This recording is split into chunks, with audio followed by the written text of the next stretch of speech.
கிறிஸ்துவுக்குள் பிரியமான சகோதர சகோதரங்கள் யாவருக்கும் கர்த்தராகிய இயேசு கிறிஸ்துவின் நாமத்தினாலே வாழ்த்துதல் கூறி வரவேற்கிறேன். இந்த வாரம் நாம் எந்த தலைப்பின் கீழாக தேவனுடைய வசனத்தை தியானிக்க போகிறோம் என்றால், மேட்டிமை அப்படிங்கிற ஒரு தலைப்பின் கீழாக நம்ம தேவனுடைய வசனத்தை தியானிக்க இருக்கிறோம். மேட்டிமைக்கும் தாழ்மைக்கும் என்ன வித்தியாசங்கள் இருக்குது? நம்மளுடைய இருதயம் மேட்டிமையானால் நமக்கு எப்படிப்பட்ட ஒரு விஷயம் கிடைக்கும்?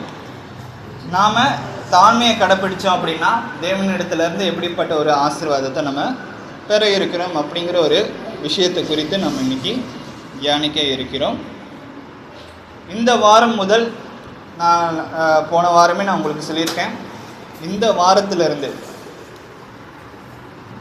இப்போ நான் சொல்கிற எல்லா வசனங்களும் சரி, குறிப்புகளும் சரி, நல்லா நோட் பண்ணி வச்சுக்கோங்க. நம்ம ப்ரேயர் முடிஞ்சதுக்கு பிறகு உங்கள் எல்லாருக்குமே கேள்வியானது கொடுக்கப்படும். ஒரு பேப்பரும் கொடுத்துருவேன். ஒரு 15 கேள்வி இருக்கும். அதில் எல்லாமே ஈஸியான கேள்வி. நான் இன்றைக்கி நடத்த இருக்கிற வேதாங்கம அந்த குறிப்புகளை நீங்கள் கவனிச்சிங்கனாலே அது போதுமானது.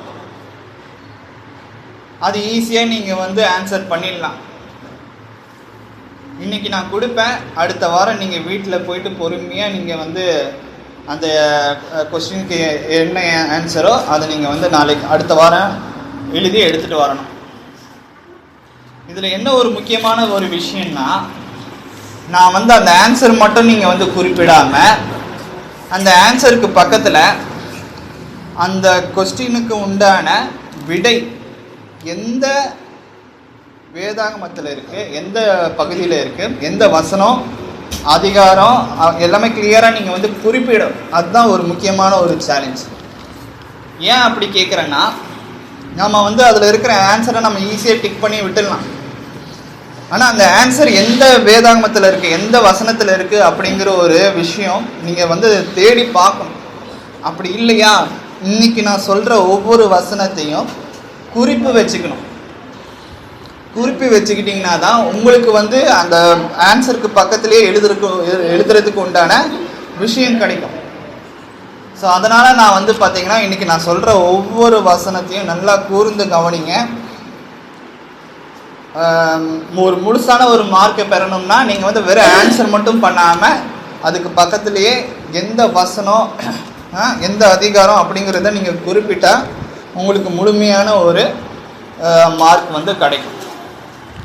தொடர்ந்து 3 மாதம் யார் நல்லா பண்ணுறாங்களோ, முதல் மூன்று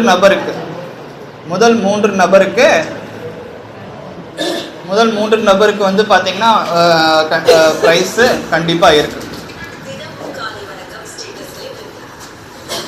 சரிங்களா? ஸோ இன்னையிலேருந்து நம்ம ரொம்ப கவனமாக வேதாகமத்தை நம்ம என்ன சொல்கிறோமோ அதை நல்லா கூர்ந்து கவனிக்க வேண்டியது, நோட்ஸ் எடுக்க வேண்டியது அவசியமாக இருக்குது. சரி, இப்போ இன்றைக்கி நம்ம மேட்டிமை தாழ்மை இதற்கு உண்டான விஷயத்தை நம்ம இன்றைக்கி கவனிக்க இருக்கிறோம். மேட்டிமை உள்ளவர்கள், கர்த்தர் மேட்டிமை உள்ளவர்களை வெறுக்கிறார். ஏன் வெறுக்கிறார்? முதல்ல நமக்கு எடுத்தெடுப்புலேயே நம்ம பணக்காரங்களாவோ இல்லைன்னா காசு படித்தவங்களாவோ நம்ம பிறக்கிறது கிடையாது. ஆனால் ஒரு சில பேர் அப்படி கிடையாது. ஒரு சில பேர் பார்த்திங்கன்னா நல்லா காசு இருக்கிற குடும்பத்தில் பிறப்பாங்க. ஆனால் அதிகபட்சமாக பார்த்திங்கன்னா ஏழை மக்கள், நடுத்தர மக்கள் தான் இருப்பாங்க. அவர்களிடத்துல ஆரம்பத்தில் ஒன்றுமே இருக்காது. முக்கியமாக கிறிஸ்துவர்கள் என்ன பண்ணுவாங்க அப்படின்னு பார்த்தீங்கன்னா, தேவனிடத்தில் ஜெபிப்பாங்க. தொடர்ந்து இடைவிடாமல் ஜெபிக்கணும். ஜெபிக்கும் பொழுது கர்த்தர் நமக்கு ஆசீர்வாதத்தை கொடுக்கக்கூடியவராக இருக்கிறார். அப்போ நமக்கு ரொம்ப சந்தோஷமாக இருக்கும். பரவாயில்ல, நம்ம அந்த நேரத்தில் தேவனிடத்தில் ஜெபிக்கும் போது ரொம்ப தாழ்மையாக ஜெபிப்போம்.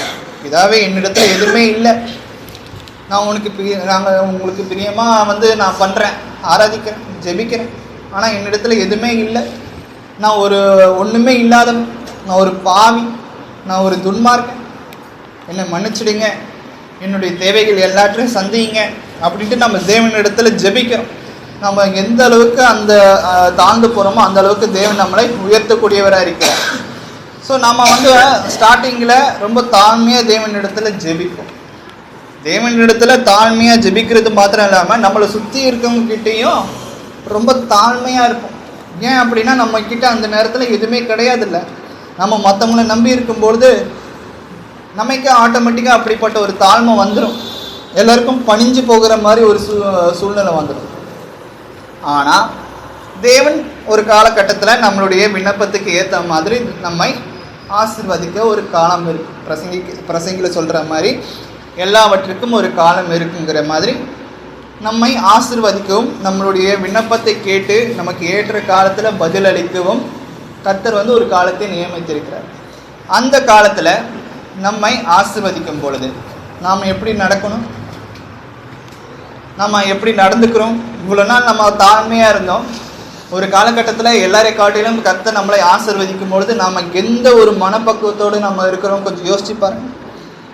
நாளை பின்ன ஒரு சில பேர் வந்து எப்படின்னா கையில் காசு பணம் வந்துச்சுன்னா போதும், தலைக்கால் புரியாமல் ஆடுறது. முன்னாடிலாம் வந்து ரொம்ப தாழ்மையாக பேசிகிட்டு இருந்தார், இப்போ வந்து ரொம்ப மேட்டுமையாக பெருமையாக பேசுவார். நான் அதை வாங்கிட்டேன் இதை வாங்கிட்டேன், என்கிட்ட இல்லாத விஷயமே கிடையாது, நான் யாரையும் நம்பி இல்லை. தன்னைத்தானே உயர்த்திக்கிறது. முக்கியமாக பிதாவுக்கு முன்னாடி அவங்க வந்து பணிஞ்சு போகிறதே கிடையாது. எப்போ கர்த்தர் நம்மளை ஆசீர்வாதத்துக்கு பிறகு நமக்கு மனசில் வந்து பார்த்திங்கன்னா ஒரு மதீனம் வந்துடும். என்கிட்ட எல்லாமே இருக்குது, நான் இதுக்கு மேலே யாருக்கிட்ட போய் கெஞ்சிட்டு இருக்கணும், நான் யார்கிட்ட போயிட்டு தலை வணங்கிட்டு இருக்கணும். மதீனம் ஒட்டிக்கும். தொடர்ந்து கர்த்தர் நம்மளை ஆசீர்வதித்தே கொண்டே இருக்கும் பொழுது மதீனமானது ஒட்டிக்கும். யாரையும் மதிக்கிறது கிடையாது, பெரியவங்களுடைய சொல் பேச்சை கேட்கறது கிடையாது, காசு இருக்கிற வரைக்கும் பயங்கரமாக ஆடுவாங்க. பாருங்க, அந்த நேரத்தில் கர்த்தர் நம்மளை பார்க்கிறார். கொஞ்ச நாளைக்கு முன்னாடி இவன் கிட்ட எதுவுமே இல்லையே, அப்போ அந்த நேரத்தில் ரொம்ப தாழ்மையாக நடந்து கொண்டானே, அவனிடத்துல அவனை சுற்றி இருக்கவங்க கிட்ட கூட ரொம்ப மரியாதையாக அவன் பேசிக்கிட்டு இருந்தானே, ரொம்ப தாழ்மையாக பொறுமையாக நடந்து கொண்டானே. நான் எப்போ இவனை தொடர்ந்து ஆசீர்வதிக்க ஆரம்பித்தேனோ அவனுடைய இருதயமானது மாறப்படுகிறது. அவனுக்கு வந்து ஒரு மேட்டுமையான ஒரு இருதயமானது வந்துச்சு. அந்த நேரத்தில் தான் கர்த்தர் அடிப்பார். வேதாகமத்தில் நம்ம நிறைய பேரை பார்த்துருக்கோம். நான் இன்றைக்கி அதை குறித்து நான் உங்களுக்கு சொல்கிறேன். கர்த்தர் ஆசீர்வதிக்கும் போது எல்லாருமே ரொம்ப சந்தோஷம். ஆசீர்வதிக்கிறதுக்கு முன்னாடி ரொம்ப பணிஞ்சு போவாங்க. ஆசீர்வாதத்துக்கு பிறகு வந்து பார்த்திங்கன்னா யாருமே பெருசாக கண்டுக்கிறது கிடையாது. யார் நமக்கு ஆசீர்வதிச்ச தேவனே கண்டுக்கிறது கிடையாது, நம்மளை சுற்றி இருக்கிறவங்களையும் மதிக்கிறது கிடையாது. ஒரு திமிரு, ஒரு தெனாவிட்டு, இல்லைன்னா வந்து பார்த்திங்கன்னா எனக்கு தான் எல்லாம் தெரியும். கர்த்தர் இடத்துல ஞானத்தை கேட்போம், நமக்கிட்ட ஞானம் இருக்காது. கர்த்தர் நமக்கு ஞானத்தை கொடுத்ததுக்கு பிறகு எனக்கு எல்லாம் தெரியும், நீங்கள் எதுவும் பேசாதீங்க அப்படிங்கிறது. இதிலிருந்து நம்ம எங்கே தாழ்மையை கற்றுக்கொள்ள முடியும்? தாழ்மை இருக்காது, மனம் மேட்டிமை. அது கர்த்தர் வெறுக்கிறார். அப்போ நம்ம எந்த சூழ்நிலையிலும் இருந்தாலும் ஒரே மாதிரி இருக்கும். ஒரே மாதிரினா என்ன? தாழ்மையாக இருக்கு. கர்த்தர் நம்மளை ஆசீர்வதிக்கிறாரா? பல மடங்கு ஆசீர்வதிக்கிறாரா? தாழ்மையாக போங்க. அதே நேரத்தில் எல்லார் இடத்துலையும் பொறுமையாக நடந்துக்கோங்க. யாரையும் கனவீனப்படுத்தாதீங்க. உங்களுக்கு இருக்குது அப்படிங்கிறதுக்காக மற்றவங்க இல்லாதவங்க கிட்ட போயிட்டு அடிமைத்தனமாக இது பண்ணுறது, மற்றவங்கள மட்டமாக நடத்துறது. எப்பவுமே ஒரே மாதிரி இருக்க கற்றுக்கோங்க. வாசிக்கலாம். நீதிமொழிகள் 16ஆம் அதிகாரம் வசனம் 18.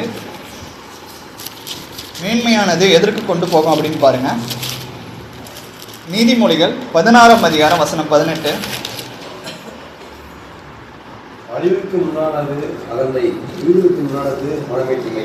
பாருங்க, கர்த்தர் நம்மளை ஆசீர்வதிச்சுட்டே இருக்கும் பொழுது எல்லாம் நல்லா தான் போயிட்டு இருக்குது.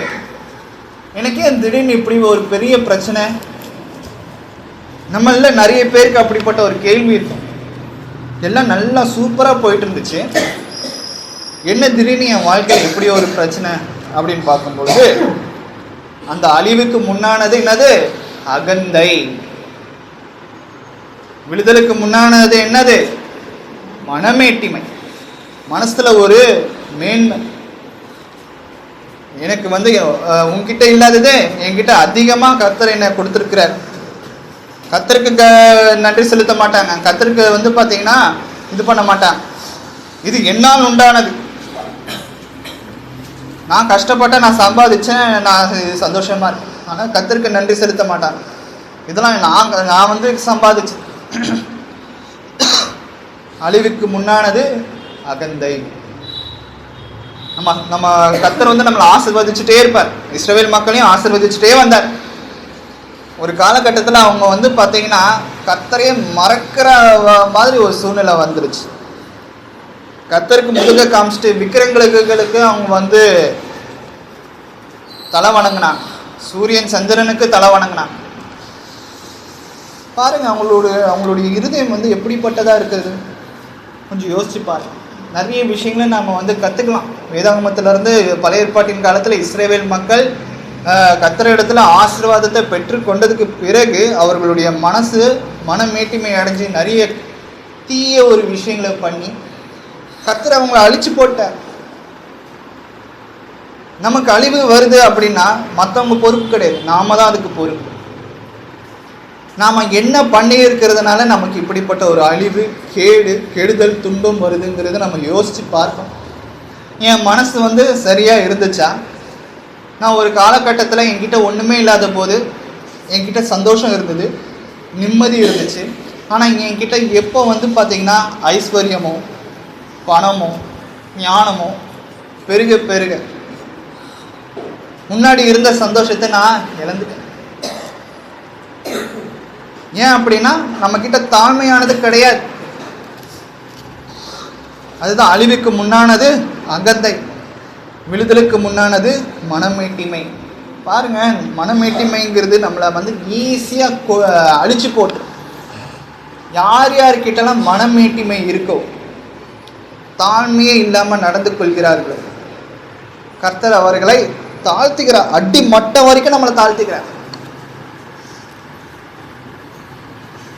அடுத்ததாக கூட நம்ம வாசிக்கலாம். நீதிமொழிகள் 18ஆம் அதிகாரம் வசனம் 12. நீதிமொழிகள் 18ஆம் அதிகாரம் வசனம் 12.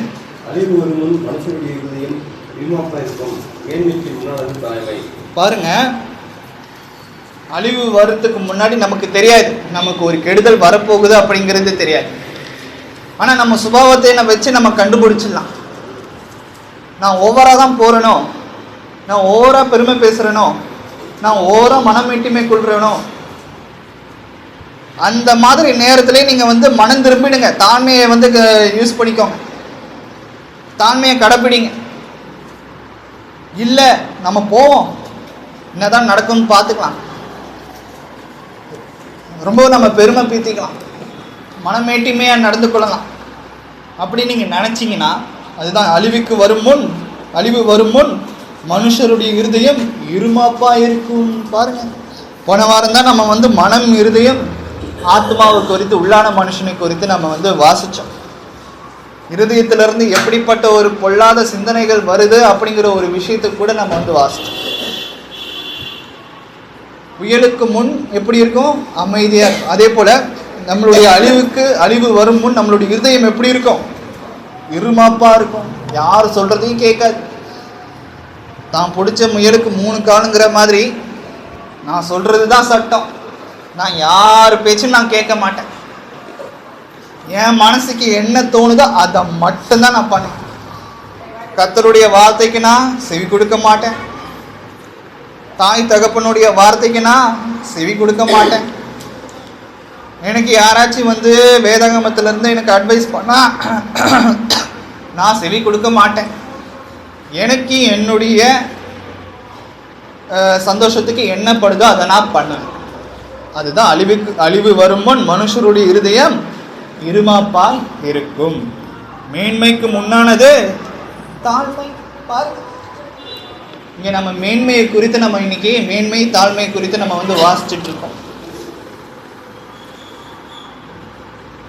நம்ம கிட்ட எவ்வளோ சொத்துகள் பத்துகள் நல்ல ஒரு ஞானம் அறிவு கர்த்தர் நமக்கு கொடுத்திருந்தாலும் நம்ம கிட்ட இல்லை. இருந்தாலும் நம்மளை காட்டிலும் பின்தங்கி ஒரு சில நபர்கள் இருப்பார்.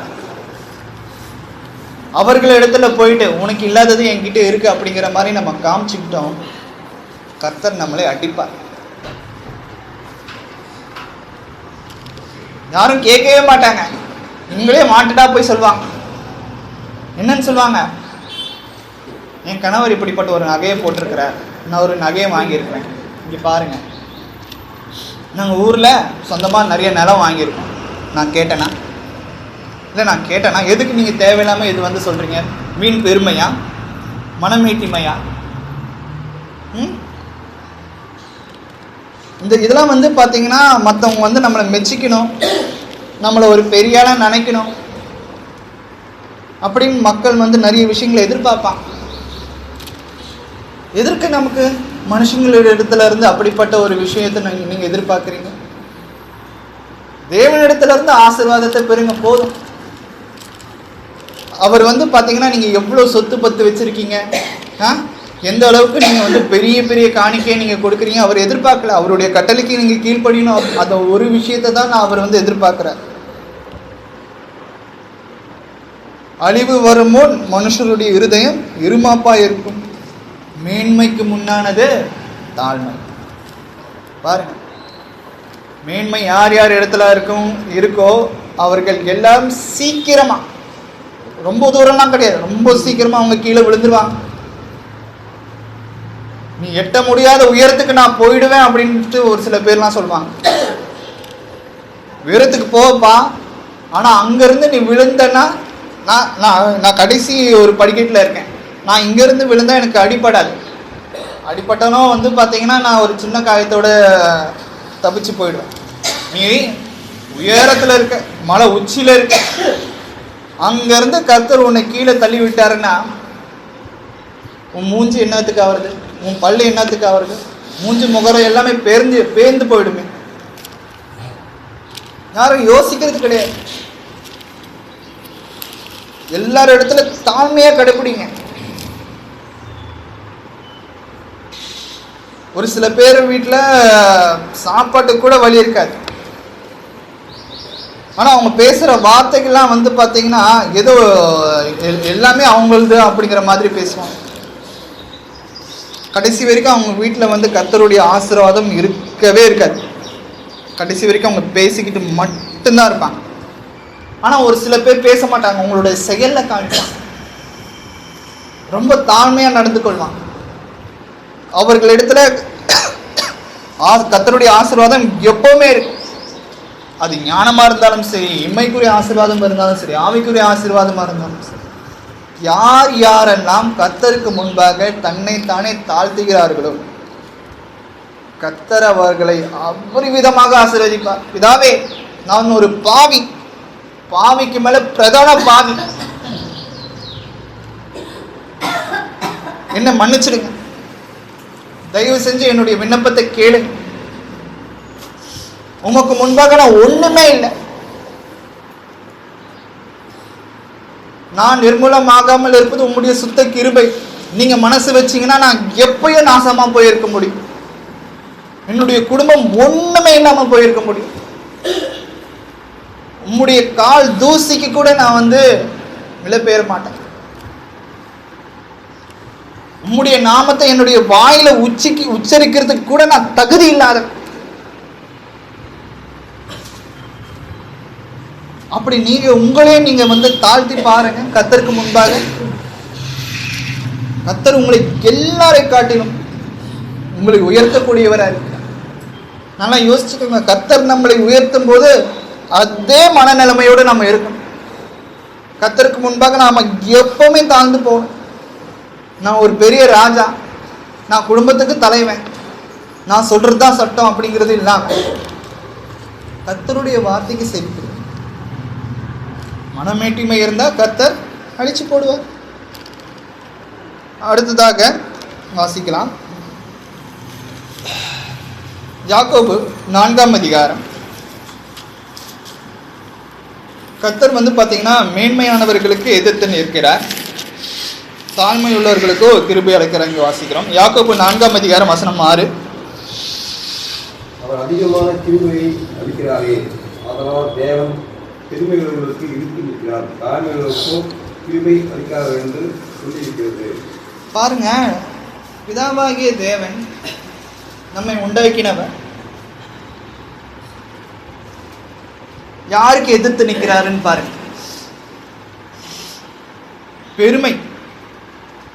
பெருமை உள்ளவர்களுக்கு இங்கிலீஷ்ல ப்ரைட் அப்படின்னு சொல்லுவாங்க. ஒரு சில பேர் பார்த்தீங்கன்னா, நான் தான் இதை பண்ணேன் அப்படிங்கிறத எல்லாருக்கும் போய் சொல்லு. ஒரு சின்னதாக 10 ரூபாய் யாருக்காச்சும் போயிட்டு உதவி பண்ணாங்கன்னு வச்சுக்கோங்களேன், அந்த உதவி பண்ணுற விஷயம் நமக்கும் கர்த்தருக்கும் மாத்திரம்தான் தெரியணும். ஆனால் ஊர் உலகமே தெரிகிற மாதிரி பண்ணுற ஒரு காரியங்கள் அது தேவனுக்கு பிரியமாக இருக்குமா? இடது கைக்கு கொடுக்கறது வலதுக்கு கைக்கு தெரியக்கூடாதுன்ட்டு நம்ம வேதாகமத்தில் வாசிக்கிறோம். ஸோ அப்படி வாசிக்கும் பொழுது நாம் தன்னுடைய சுய பெருமைக்காக மற்றவங்களுக்கு போயிட்டு நன்மை செய்கிற மாதிரி நடித்து ஃபோட்டோ எடுத்து, இங்கே பாருங்கள் நானும் உத்தமன், நானும் அள்ளி அள்ளி கொடுக்குற ஒரு வள்ளல், இது யாருக்கு பிடிக்கும்? மனுஷனிடத்துல நீங்கள் புகழ்ச்சியை பெறுறீங்க, ஆனால் தேவனிடத்துல ஒன்றுமே கிடையாது. பரலோக ராஜ்யத்தில் நீங்கள் பொக்கிஷத்தையும் சேர்த்து வைக்கல. இங்கே கிளியராக சொல்கிறார், பெருமை உள்ளவர்களுக்கு தேவன் எதிர்த்து நிற்கிறார், தாழ்மை உள்ளவர்களுக்கோ கிருபை அளிக்கிறார். நம்ம தேவனிடத்தில் கேட்க வேண்டியது என்ன தெரியுமா? விண்ணப்பத்தை நம்ம ஜெபிக்கிறோம். தேவனிடத்தில் நம்ம முக்கியமாக கேட்க வேண்டிய சில காரியங்கள் இருக்கு. அது பொண்ணும் கிடையாது, பொருளும் கிடையாது, ஐஸ்வர்யம் கிடையாது, ஞானம் கூட கிடையாதுன்னு வச்சுக்கோங்க. ஞானம் கூட கேட்கலாம், ஆனால் அதை காட்டிலும் அவருடைய கிருபை, அவருடைய இரக்கம், இது ரெண்டும் நம்ம இடத்துல இருக்க வேண்டியது அவசியமாக இருக்கு. நான் தேவனிடத்துல நம்ம அடிக்கடி நம்ம கேட்குற, ஜெபம் பண்ணும்போது கேட்குற விஷயங்கள், இது முக்கியமான விஷயத்தை நீங்கள் கேளுங்க. பிதாவே, எனக்கு பெருசாக எதுவுமே வேண்டாம் பிதாவே, உம்முடைய கிருபை எனக்கு இருந்தாலே அது போதும் பிதாவே, எனக்கு வேற எதுவுமே வேண்டாம். அப்போஸ்தலனாகிய பவுல் அவர் உடம்புல ஒரு முள் கொடுக்கப்பட்டிருக்கு,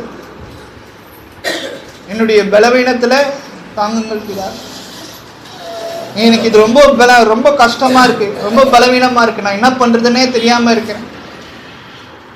கிளியராக சொல்லிட்டார், என் கிருபை உனக்கு போதும், உன் பலவீனத்தில் என் பலன் பூரணமாக விளங்கும். பாருங்க, அவருடைய கிருபை நமக்கு இருந்தாலே, அவருடைய இரக்கம் நமக்கு இருந்தாலே அதுவே நமக்கு போதுமானது. நம்ம ஏதோ ஒரு பெரிய சொத்தோ பத்தோ அந்த மாதிரி நம்ம எதிர்பார்க்க, கர்த்தர் ஆட்டோமேட்டிக்காக நமக்கு தேவையானது கொடுப்பார். முதலாவது தேவனுடைய ராஜ்யத்தை நம்ம தேடிட்டு போயிடும். இங்கே கிளியராக என்ன சொல்றாரு பாருங்க, தேவன் பெருமை உள்ளவர்களுக்கு எதிர்த்து நிற்கிறார். அப்போ நம்ம பெருமை உள்ளவர்களாக நம்ம இருக்கணுமா? மனுஷர்களிடத்துலையும் சரி, தேவனிடத்துலையும் சரி, எந்த ஒரு சூழ்நிலையும் பெருமை பீத்திக்காது. ஒரு சில பேர் ரொம்ப ஞானமாக நடந்து கொள்வாங்க. எப்படின்னா, சொத்து பத்து நிறைய விஷயங்கள் இருந்தாலும், பெரிய பெரிய ஞானம் அவர்கள் இடத்துல இருந்தாலும் ரொம்ப தாழ்மையாக இருப்பாங்க, காட்டிக்க மாட்டாங்க, வெளியே காட்டிக்க மாட்டாங்க. ஆனால் அவர்களிடத்துல எல்லா விதமான ஆசீர்வாதம், எல்லா விதமான விஷயங்கள் அவங்களுக்கு நல்லா தெரியும், எல்லாமே இருக்கும், ஆனால் வெளியே காமிச்சிக்க மாட்டாங்க. இங்கிலீஷில் அதுக்கு பேர் ஒரு மாடஸ்ட்னு சொல்லுவாங்க. ரொம்ப தாழ்மையாக, ரொம்ப தன்னடக்கமாக நடந்து கொள்வாங்க.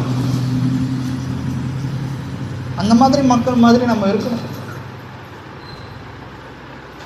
கர்த்தருக்கு நம்ம கீழ்ப்படிஞ்சு நடக்கும். அப்போ தான் நம்ம வீட்லேயும் பார்த்திங்கன்னா எல்லா விதமான ஆசீர்வாதமும் நமக்கு தங்கும். 1 பேதுரு 5ஆம் அதிகாரம் வசனம் 5. நான் சொல்லுகிற ஒவ்வொரு வசனத்தையும் நல்லா குறிப்பு எடுத்து வச்சுக்கோங்க. நான் கொடுக்க போகிற அந்த கொஸ்டின் பேப்பரில் நீங்கள் வெறும் ஆன்சர் மட்டும் நீங்கள் டிக் பண்ணாமல் அதற்கு உண்டான விடை எந்த வசனத்தில் இருக்கு, வேதாகமத்தில் எந்த அதிகாரத்தில் எந்த வசனத்தில் இருக்குங்கிறதோ நீங்கள் வந்து மென்ஷன் பண்ணி எனக்கு அடுத்த வாரம் நீங்கள் சப்மிட் பண்ணணும். ஸோ ஒவ்வொரு 3 மாதத்துக்கும் நம்ம வந்து பார்த்திங்கன்னா நம்ம ப்ரைஸ் டிஸ்ட்ரிபியூட் பண்ணலான்ட்டு இருக்கேன் கர்த்தருக்கு சித்தமானால். ஸோ முதல் 3 நபர்களுக்கு அவர்களுக்கு ப்ரைஸ் கொடுக்கப்படும். இன்னும் ஒரு சில பேருக்கு கேள்வி இருக்கும், நான் வந்து பாதியில் தாங்க பிரதர் வந்து நான் ஸ்டார்டிங்லேருந்து வரலை, நான் ஸ்டார்டிங்கில் இதை சொன்ன வசனத்தில் நாங்கள் வந்து கவனிக்கலை அப்படின்னா, இந்த ஒவ்வொரு வாரத்தையும் நான் வந்து ஒவ்வொரு வாரத்தில் ஒரு நான் செய்தி கொடுக்குறேன் பாருங்கள், அதை நான் வந்து ரெக்கார்ட் பண்ணுறேன். ரெக்கார்ட் பண்ணி நான் குரூப்பில் போடுவேன். அதை நீங்கள் கேட்டு கூட நீங்கள் வந்து பார்த்தீங்கன்னா நீங்கள் குறிப்பெடுத்து நீங்கள் ஆன்சரை வந்து நீங்கள் அந்த வசனத்தை நீங்கள் வந்து சொல்லலாம், தப்பு இல்லை. சரிங்களா? சரி, அடுத்த வசனம் 1 பேதுரு 5ஆம் அதிகாரம் வசனம் 5. அந்த பணி இளைஞரே மூப்பருக்கு கீழ்ப்படியுங்கள். நீங்கள் எல்லாரும் ஒருவருக்கொருவர் கீழ்ப்படிந்து மனத்தாழ்மையை அணிந்து கொள்ளுங்கள். பெரியவர்களுக்கு தேவன் எதிர்த்து நிற்கிறார், தாய்மார்களுக்கோ திரும்பி அளிக்கிறார். பாருங்க, இங்க கிளியரா வந்து பாத்தீங்கன்னா இளைஞரே அப்படின்றார். ஏன் இளைஞரே, ஏன் வாலிபரே? பெரியவர்களை காட்டிலும் இளையவர்களுக்கு நல்ல ஒரு உடல் கட்டு இருக்கும், உடல் நல்ல ஒரு சுறுசுறுப்பாக இருப்பாங்க. ஞானத்தில் பின்தங்கி இருந்தாலும் மற்ற விஷயங்களில் ஞானத்தில் கூட ஒரு சில நேரத்தில் நம்மளை காட்டி பெரியவங்களை காட்டிலும் இளைஞர்களுக்கு வாலிபர்களுக்கு நிறைய ஞானம் இருக்கு. ஓடுற பாம்பை கையில் பிடிக்கிற வயசு அப்படின்னு சொல்லுவாங்கள்ல, அந்த மாதிரியான ஒரு வயசுன்ட்டு வச்சுக்கோங்க. மூப்பருக்கு கீழ்ப்படிங்க. எனக்கு எல்லாம் பலனும் இருக்குது, எல்லா விஷயமும் இருக்குது, அதனால் நான் கீழ்ப்படிய மாட்டேன் அப்படிங்கிறதே இல்லாமல், நான் நிறைய சம்பாதிக்கிறேன், இந்த சின்ன வயசுலேயே நான் நிறைய சம்பாதிக்கிறேன், என்னை கேள்வி கேட்குறதுக்கு யாரும் இல்லை, எல்லாம் எனக்கு அடிப்பணிஞ்சு போகணும் அப்படிங்கிற ஒரு மேன்மை பெருமை அந்த மாதிரிலாம் இல்லாமல் மூப்பரு கீழ்ப்படி, நம்மளை வழி நடத்துகிறவர்களுக்கு கீழ்ப்படி. நீங்கள் எல்லாரும் ஒருவருக்கொருவர் கீழ்ப்படிந்து மனத்தாழ்மையை அணிந்து கொள்ளுங்கள். பாருங்க, கீழ்ப்படிகிறது மாத்திரம் இல்லாமல் மனத்தாழ்மையை சேர்த்து அணிந்து கொள்ளுங்கள். பெருமை உள்ளவர்களுக்கு தேவன் எதிர்த்து நிற்கிறார், தாழ்மை உள்ளவர்களுக்கோ கிருபை அளிக்கிறார். இங்கே பேதுரு ஆசிரியரும் அதுதான் சொல்றார். இதுக்கு முன்னாடி நம்ம வாசிச்ச யாக்கோபு ஆசிரியரும் அதுதான் சொல்லுகிறார். ஒரு சில பேர் சொன்னா கேட்டுப்பாங்க, ஒரு சில பேர் வந்து பார்த்தீங்கன்னா பட்டாதான் திருந்துவாங்க. நான் எந்த ஒரு தவறுமே பண்ணலை சொல்லிட முடியாது. நம்மளுடைய அழிவுக்கு நம்ம ஒரு இடத்துல நம்ம ஒரு கெட்டதை அனுபவிக்கிறோம், பிரச்சனையை அனுபவிக்கிறோம், துன்பத்தை அனுபவிக்கிறோம் அப்படின்னா, நான் நல்லா தானே போயிட்டு இருந்துச்சு, நான் எந்த ஒரு பாவமும் பண்ணலையே, நான் யாருக்கும் எந்த ஒரு கெடுதியும் நினைக்கலையே, எனக்கு மட்டும் ஏன் அப்படி ஆயிடுச்சு. ஆனால் நம்ம வந்து யோசிக்க மாட்டோம். நம்ம எங்கேயாச்சும் ஏதாச்சும் ஒரு இடத்துல பெருமை பீத்திருக்கோம், மேட்டுமையாக நம்ம வந்து பேசியிருக்கோம். நம்ம யோசிச்சு நம்ம பேசும்பொழுது கூட யோசிச்சு நிதானிச்சு நம்ம பேசணும்.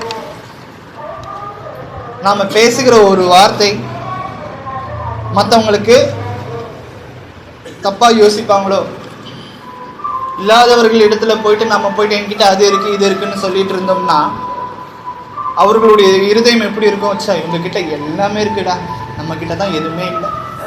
யோசிக்காதா? நம்ம கிட்ட இருந்தாலும் இல்லாத மாதிரி நம்ம வந்து ப்ரொஜெக்ட் பண்ணணும். தாழ்மையை கடைப்பிடிக்கணும். கர்த்தர் நமக்கு கொடுத்துருக்கிறார், கர்த்தருக்கு நம்ம நன்றி செலுத்திட்டு போயிடுவோங்க. அதை விட்டுட்டு கர்த்தர் நமக்கு கொடுத்ததை வச்சு மற்றவங்க இடத்துல நம்ம பெருமை பேசணும். அதுக்கு பதிலாக நீங்கள் கர்த்தருக்கு நன்றி செலுத்திட்டு நீங்கள் அமைதியாக போயிடலாமே. கடைசி வரைக்கும் உங்களுக்கு கர்த்தருடைய ஆசீர்வாதம் உங்களுக்கும் சரி உங்கள் வீட்லேயும் வந்து தங்குமே. ஸோ இங்கே அதுதான் சொல்கிறாரு, பெருமை உள்ளவர்களுக்கு தேவன் எதிர்த்து நிற்கிறார், தாழ்மை உள்ளவர்களுக்கோ கிருபை அளிக்கிறார். அடுத்ததாக, பெருமையானது பாவத்தை கூட பிறப்பிக்கும். பெருமையே வந்து பார்த்தீங்கன்னா ஒரு பாவம் தான். வாசிக்கலாம், நீதிமொழிகள் 13ஆம் அதிகாரம் வசனம் 10. அகந்தையினால் மாத்திரம் வாது பிறக்கும், ஆலோசனையை கேட்கிறவர்களிடத்திலோ ஞானம் உண்டு. அகந்தை, பெருமை, இந்த அகந்தைலாம் வந்து பார்த்தீங்கன்னா இந்த பெருமை மேட்டுமை கீழே தான் வருது. ரொம்ப தனவட்டா நடக்கிறவங்களாம் வந்து பார்த்தீங்கன்னா அந்த இடத்துல வாது தான் பிறக்கும். என்ன அப்படின்னா அவங்க சொல்றது தான் ஃபைனல், அவங்க நல்லது சொன்னாலும் சரி, கெட்டது சொன்னாலும் சரி, அவங்க கரெக்டாக சொன்னாலும் சரி, தப்பாக சொன்னாலும் சரி, நான் சொல்கிறது தான் ஃபைனல் அப்படின்வாங்க. அந்த அந்த ஒரு பேச்சுவார்த்தையில் நான் சொல்கிறதுக்கு தான் எல்லாம் கீழ்ப்படிஞ்சு ஆமா சாமி போடணும் அப்படின்னு எதிர்பார்ப்பாங்க. பாருங்க, இதுதான் அகந்தை, திமிரு, தெனாவுட்டு. அகந்தையினால் மாத்திரம் வாது பிறக்கும். 2 பேர்களுக்கு இடையில வாக்குவாதம் நடந்துகிட்டே இருக்கும்.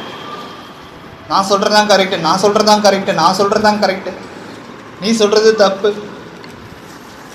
பாருங்க, இந்த பெருமையினால் மாத்திரம் வந்து பாத்தீங்கன்னா வாது பிறக்கும்.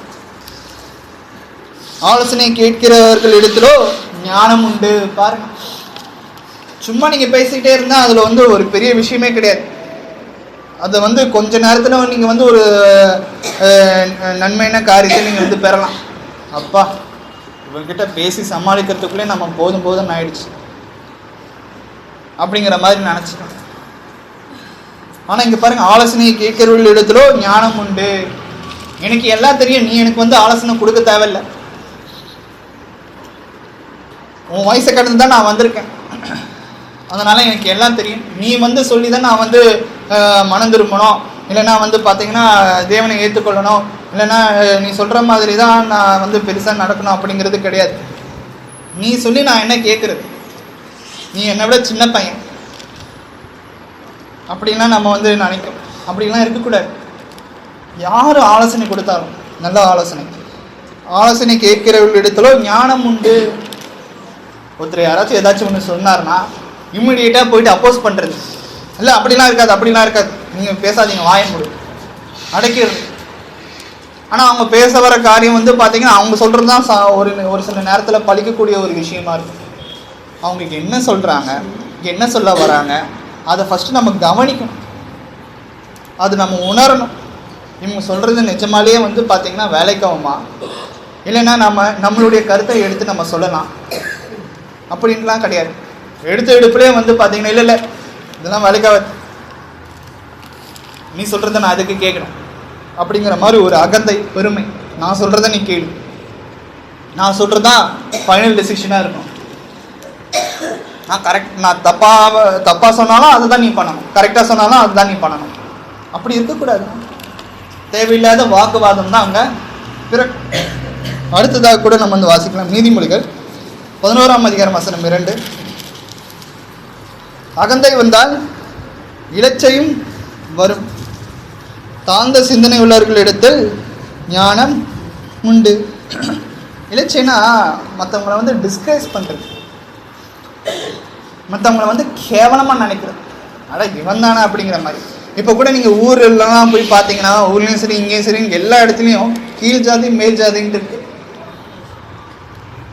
என்னது கீழ் ஜாதி மேல் ஜாதின்ட்டு இருக்கு. கீழ் ஜாதி மக்களை வந்து ரொம்ப கேவலமாக நினைப்பாங்க, ரொம்ப தரமட்டமாக நடத்துவாங்க. இப்போ விஞ்ஞானம்லாம் நிறைய வளர்ந்துடுச்சு அப்படின்னா மக்கள்லாம் மாறிட்டாங்க, முன்ன மாதிரிலாம் இல்லை அப்படின்ட்டு நம்ம வந்து சபா கட்டிட முடியாது. அவங்க வெளியே காமிக்கலன்னு கூட மனசுக்குள்ளே அவங்க நினச்சிக்கிட்டு இருப்பாங்க. நாம் குடிச்ச அந்த டம்ளரில் குடிக்க மாட்டாங்க, நம்ம சாப்பிட்ட தட்டில் அவங்க சாப்பிட மாட்டாங்க. இந்த மாதிரி வந்து பார்த்திங்கன்னா உயர்ந்த அந்த மக்கள் வந்து பண்ணிக்கிட்டு இருப்பாங்க. இதோ தீண்டத்தகாதவர்கள் அந்த மாதிரிலாம் பண்ணிகிட்டு இருக்காங்க.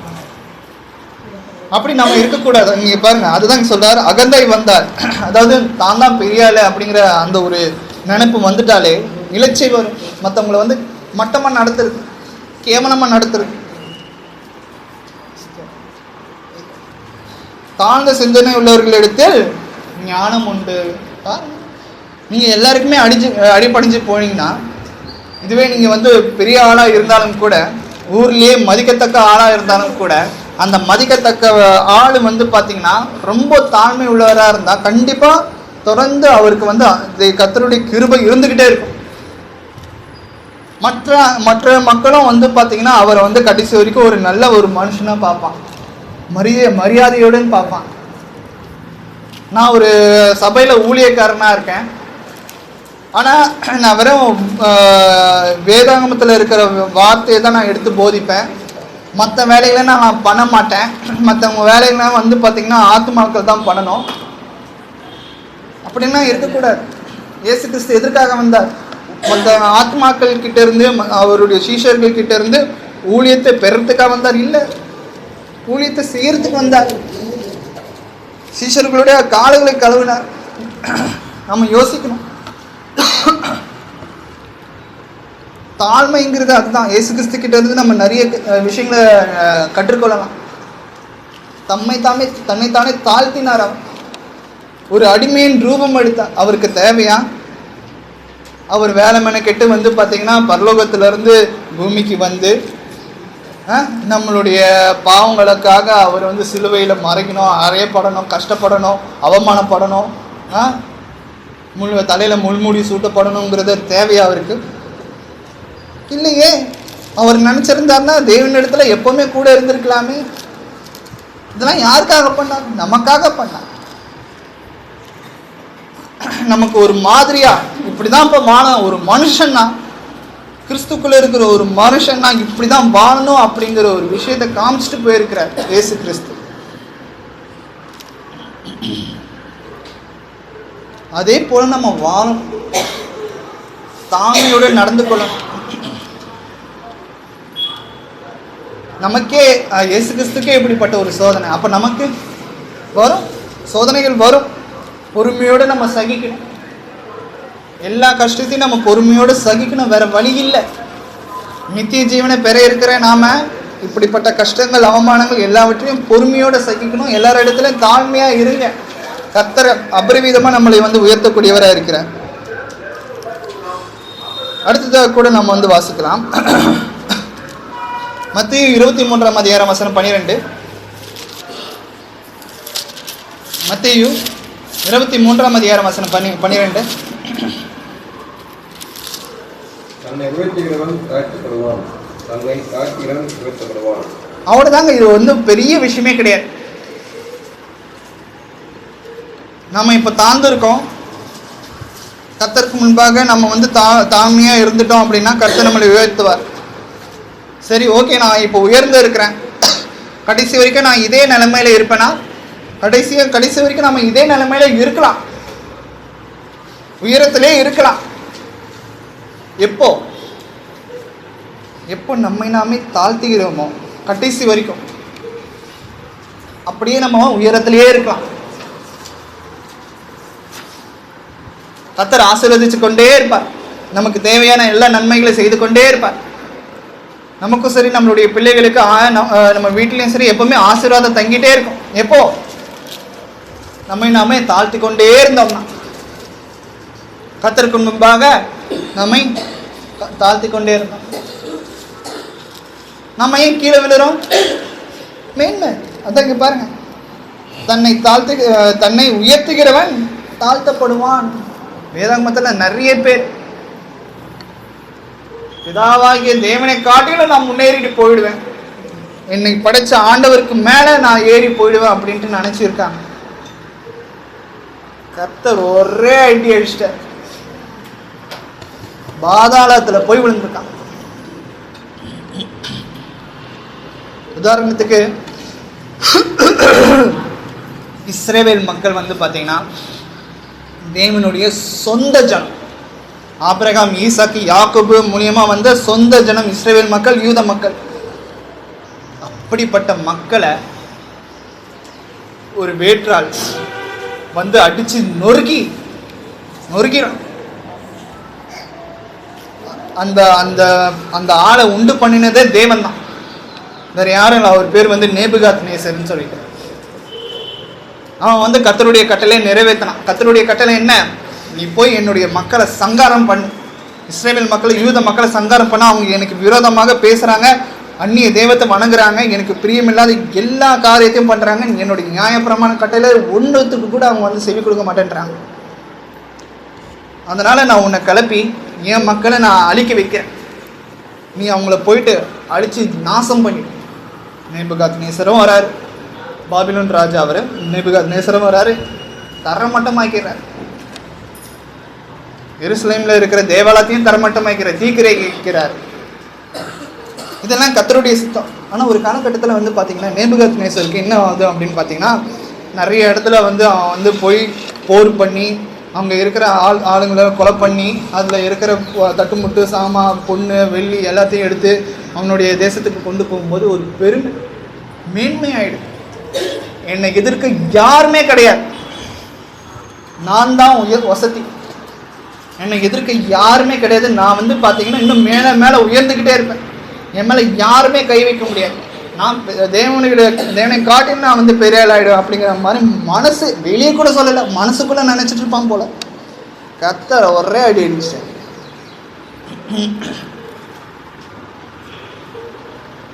பாருங்க, நம்ம மனசுல நினைக்கிறது கூட கர்த்தருக்கு கேட்டு நம்மளுடைய இருதயத்தின் நினைவுகள் எல்லாவற்றையும் கர்த்தர் அறிந்திருக்கிறார்.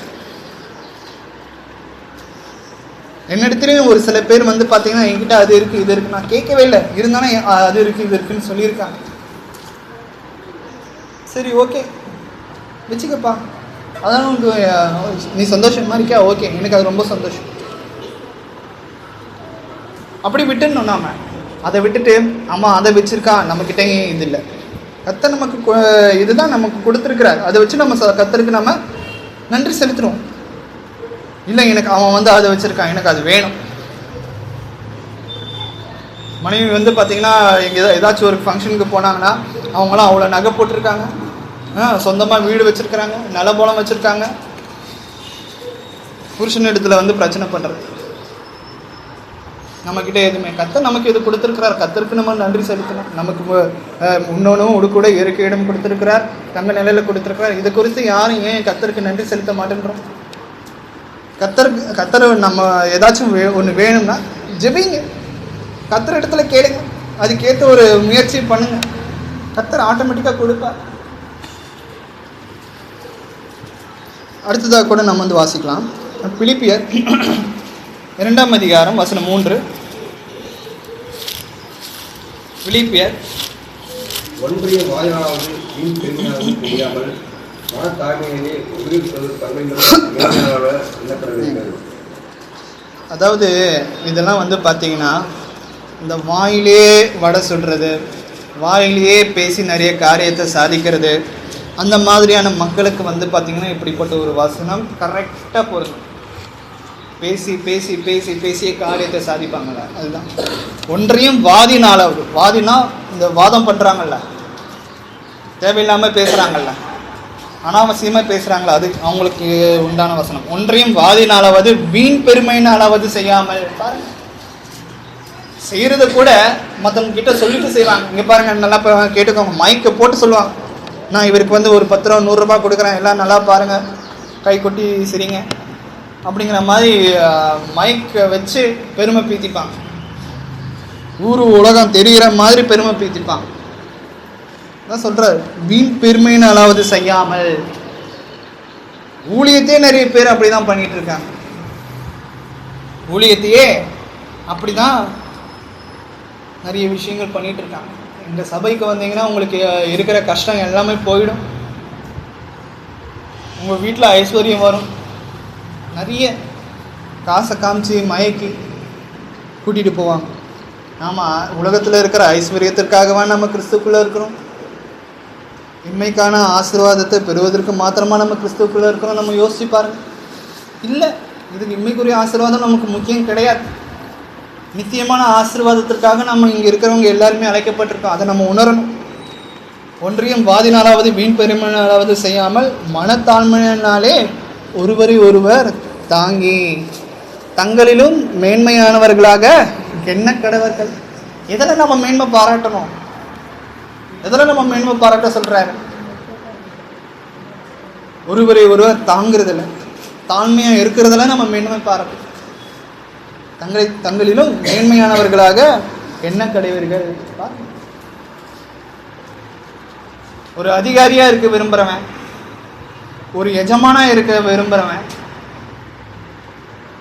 ஒரு மந்தைய வழிநடத்த விரும்புகிறவன், எல்லாத்துக்கும் ஒரு லீடர் ஹெட்டாக இருக்க விரும்புகிறவன் ஃபஸ்ட்டு அடிமட்டத்திலேருந்து அவன் ஆரம்பிக்கணும். மற்றவங்களுக்கு ஊழியம் செய்ய ஆரம்பிக்கணும். மற்றவங்களுடைய வேதனை கஷ்டங்களை எல்லாத்தையும் தன்னுடைய வேதனையை அவன் பார்க்கணும், கஷ்டமாக பார்க்கணும். அப்படிப்பட்டவன் தான் வந்து பார்த்தீங்கன்னா ஒரு லீடராக இருக்க தகுதி இருக்கு. கர்த்தர் அவர்கள் அவனை உயர்த்துவார். அதுதான். அதை விட்டுட்டு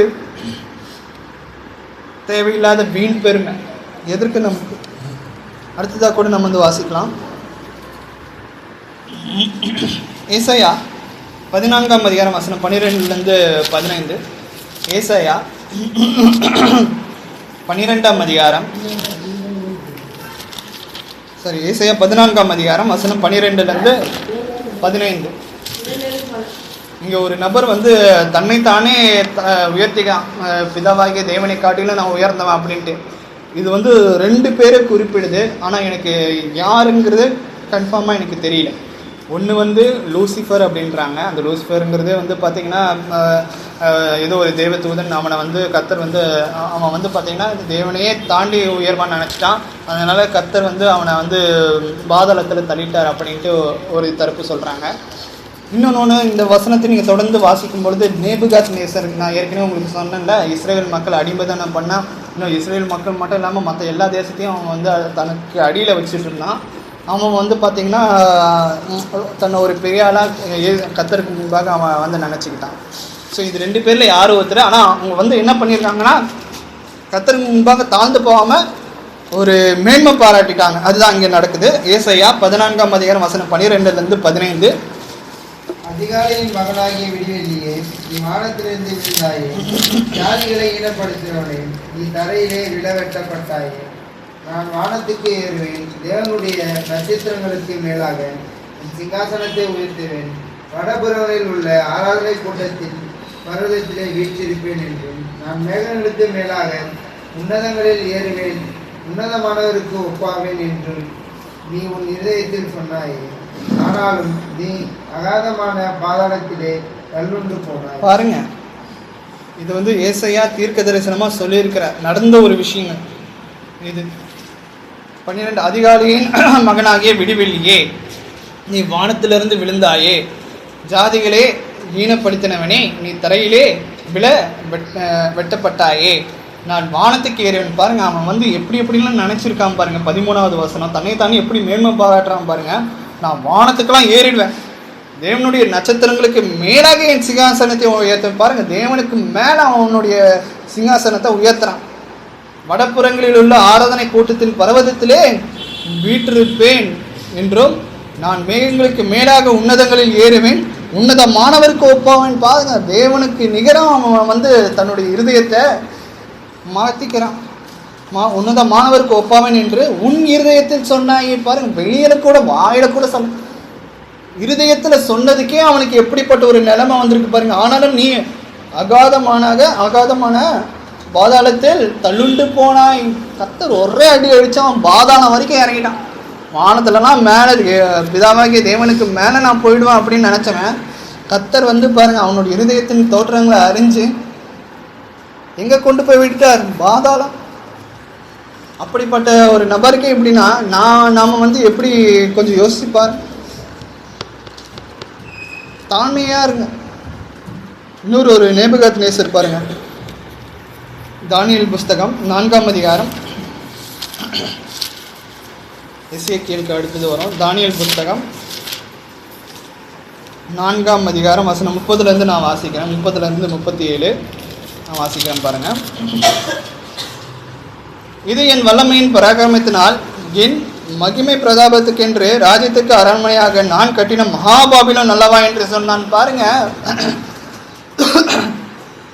கர்த்தர் கொடுத்தது கர்த்தருக்கு நன்றி செலுத்தாம இது என்னால் உண்டானது நான் தான் இதுக்கு வந்து இது பண்ண அப்படிங்கிற மாதிரி அவன் வந்து பேசிக்கிட்டான்.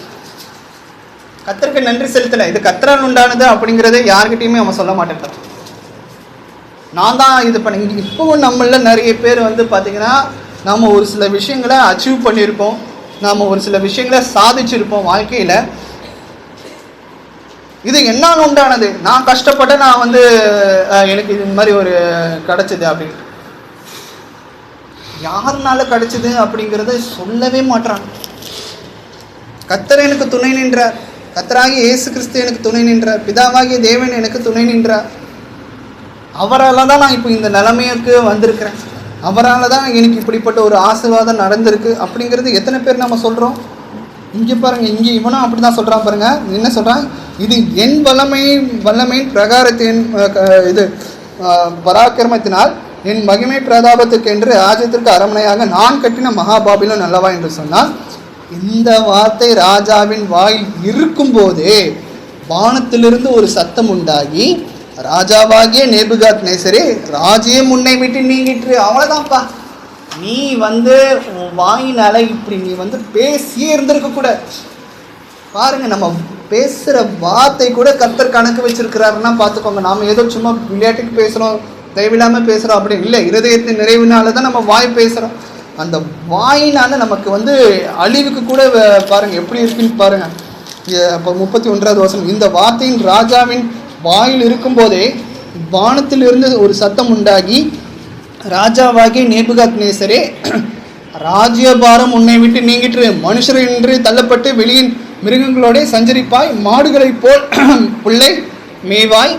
இப்படியே உன்னதமானவர் மனுஷருடைய ராஜ்யத்தில் ஆளுகை செய்து தமக்கு சித்தமாக இருக்கிறவனுக்கு அதை கொடுக்கிறார் என்பதை நீ அறிந்து கொள்ளும் மட்டும் 7 காலங்கள் உன்மேல் கடந்து போகும் என்று உனக்கு சொல்லப்படுகிறது என்று விளம்பினது. பாருங்க, சொன்ன அந்த விஷயங்கள், அதாவது நீ ராஜாவாக இருக்க மாட்டே, ராஜபாரத்திலேருந்து நீ தள்ளப்படுவ. 7 காலம் நீ எப்படி இருப்ப அப்படின்னா, நீ மாடு போட நீ புல்ல மேய்வ. உன்னுடைய நகம்லாம் பார்த்தீங்கன்னா மிருகம் நகமாக மாறிடும். அப்படி நடக்குது. ஒரு காலகட்டத்தில் அந்த 7 காலம் முடியும் போது அவன் மனம் திரும்புகிறான். பாருங்க, மனம் திரும்பி 34வது வசனத்திலிருந்து வாசிக்கலாம். அந்த நாட்கள் சென்ற பின்பு, அதாவது அந்த 7 காலங்கள் சென்ற பின்பு, நேபுகாத்நேசராகிய நான் என் கண்களை வானத்துக்கு ஏறெடுத்தேன். என் புத்தி எனக்கு திரும்பி வந்தது. அப்பொழுது நான் உன்னதமானவரை ஸ்தோத்தரித்து என்றென்றைக்கும் ஜீவித்திருக்கிறவரை புகழ்ந்து மகிமைப்படுத்தினேன். அவருடைய கர்த்தத்துவமே நித்திய கர்த்தத்துவம், அவருடைய ராஜ்யமே தலைமுறையாக நிற்கும். என்னுடைய ராஜ்யம் நான் மகாபாபிலோனை கட்டினேன்னு சொன்னவன் 30வது வசனத்துல சொன்னவன் 34வது வசனத்துல என்ன சொல்றான்? அவருடைய ராஜ்யம் தலைமுறைக்கு நிற்கும். யாரு? தேவனுடைய ராஜ்யம். ஏன் அப்படின்னா, அவன் மேன்மை பாராட்டினான். கர்த்தர் அடிச்சாரு, ஒரே அடி அடிச்சாரு. 7 காலம் போனும்போது அவன் மனம் திரும்பினான். இப்போ அறிக்கை செய்யறான், நான் இல்லை, நான் ஒரு வேஸ்ட்டு, அவர் தான் இருக்கிறதுலே பெஸ்ட்டு. 35வது வசனம், பூமியின் குடிகள் எல்லாரும் ஒன்றுமில்லை என்று எண்ணப்படுகிறது. கண்டிப்பா ஆமா, தேவனுக்கு முன்பாக நம்ம ஒண்ணுமே இல்லை, ஒரு மண்ணு, ஒரு தூசி. அவர் தமது சித்தத்தின்படியே வானத்தின் சேனையையும் பூமியின் குடிகளையும் நடத்துகிறார். அவருடைய கையை தடுத்து அவரை நோக்கி என்ன செய்கிறீர் என்று சொல்லத்தக்கவன் ஒருவனும் இல்லை. நம்ம அப்பா அம்மா கிட்ட கூட நம்ம ஏன் பண்றீங்க, எதுக்கு பண்றீங்க, நிறுத்துங்க அப்படிங்கிற மாதிரி நம்ம கேட்கும். அதெல்லாம் பண்ணாதீங்க அப்படிங்கிற மாதிரி அதிகாரமா கூட நம்ம சொல்றோம். ஆனா தேவன் ஒரு விஷயம் முடிவு பண்ணிட்டாருன்னா அவரை யாராலையும் தடுக்க முடியாது. நாம கர்த்தருக்கு நன்மையான காரியங்களை நம்ம அவருக்கு பார்வைக்கு நம்ம செம்மையான காரியங்களை நம்ம பண்ணும்போது, கர்த்தர் நம்மளை ஆசீர்வதிக்கும் போது எந்த ஒரு மனுஷனும் சரி, எந்த ஒரு சாத்தானும் சரி தடுக்க முடியாது. அவர் நமக்கு ஆசீர்வாதத்தை கொடுப்பார். ஒருவேளை நமக்கு தேவனுக்கு முன்பாக நம்ம தப்பான காரியங்களை நம்ம செஞ்சிட்டோம் அப்படின்னா, பாவமான காரியங்களை செஞ்சிட்டோம் அப்படின்னா, ஒருவேளை அவர் நமக்கு கொடுக்குற தண்டனை யாரை நினைச்சாலும் தடுக்க முடியாது. நீங்கள் நினச்சிக்கலாம், நான் போயிட்டு ஏதோ ஒரு படுகுழியில் போயிட்டு ஒரு ஓரமாக போயிட்டு பாய் விரித்து படுத்தாலும் எனக்கு எந்த ஒரு சேதமும் வராது, நான் போய் சேஃபர் சைடாக நான் போய் இருப்பேன், ரொம்ப பாதுகாப்பாக நான் இருப்பேன், என்னை சுற்றி ஒரு 100 தளபதிகள் இல்லைன்னா போர் வீரர்கள் என்னை சுற்றி 100 பேர் இருந்தாலும் கூட கர்த்தருடைய தண்டனை என் மேலே தங்காது அப்படின்னு யாராலையும் நினைக்கவே முடியாது. எப்படி வேணாலும் நடக்கலாம். கர்த்தர் ஒரு விஷயம் முடிவு பண்ணிட்டாரு, நம்மளை சபிக்கணும்னு முடிவு பண்ணிட்டாருன்னா, நமக்கு தண்டனை கொடுக்கணும்னு முடிவு பண்ணிட்டாருன்னா, அது எப்படி இருந்தாலும் நமக்கு சேரும்.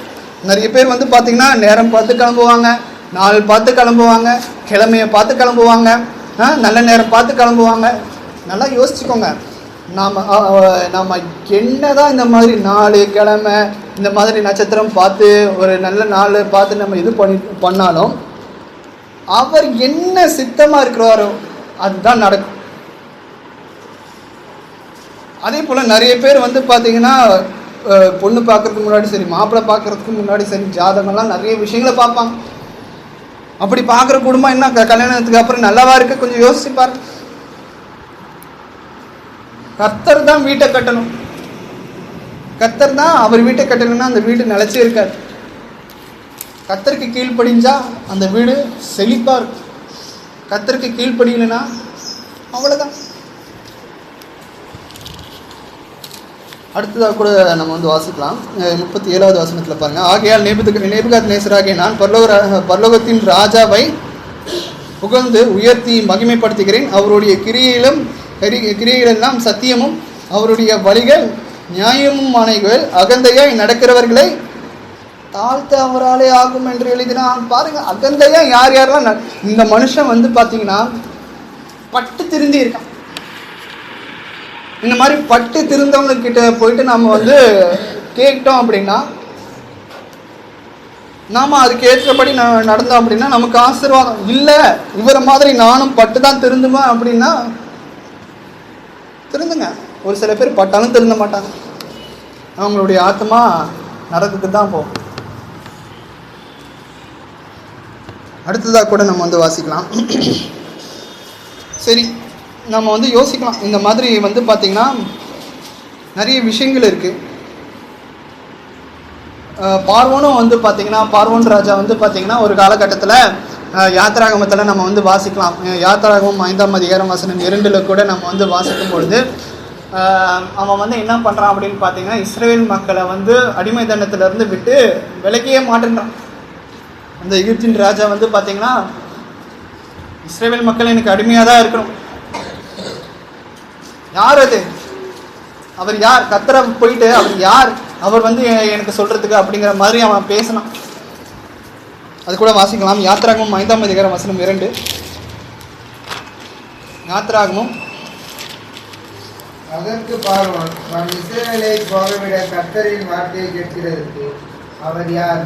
நான் கர்த்தரை அறியேன், நான் இஸ்ரவேலை போக விடுவதில்லை என்றார். பாருங்க, பார்வோன் எகிப்தின் ராஜா பார்வோன் அவன் வந்து இஸ்ரவேல் மக்களை அடிமையாக வச்சுருக்கான்.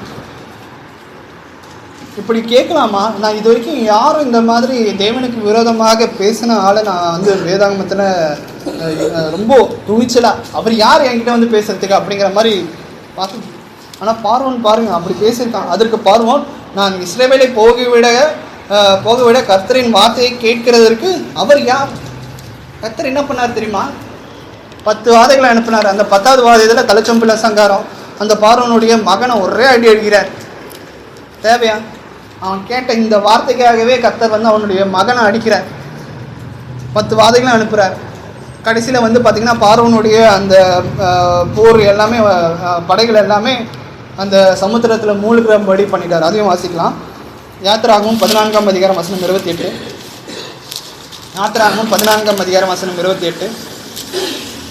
ஜலம் திரும்பி வந்து ரதங்களையும் குதிரை வீரரையும் அவர்கள் பின்னாக சமுத்திரத்தில் பிரவேசித்திருந்த பார்வோனுடைய இராணுவம் அனைத்தையும் மூடிக்கொண்டது. அவர்களில் ஒருவனாகிலும் தப்பவில்லை. பாருங்க என்ன கேடு நேரிட்டுச்சு பார்த்தீங்களா பார்வோனுக்கு. ஆமாம், அந்த மாதிரி கேட்டிருந்திருக்க கூடாது.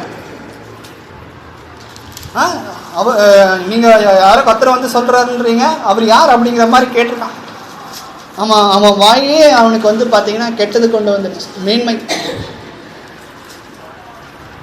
இதே நேபுகாத்நேசர் தானியேல நம்ம வாசிச்சோம்ல, இதே நேபுகாத்நேசரை வச்சு தான் கர்த்தர் வந்து எகிப்து தேசத்தையும் தரமட்டமாக்குறார்.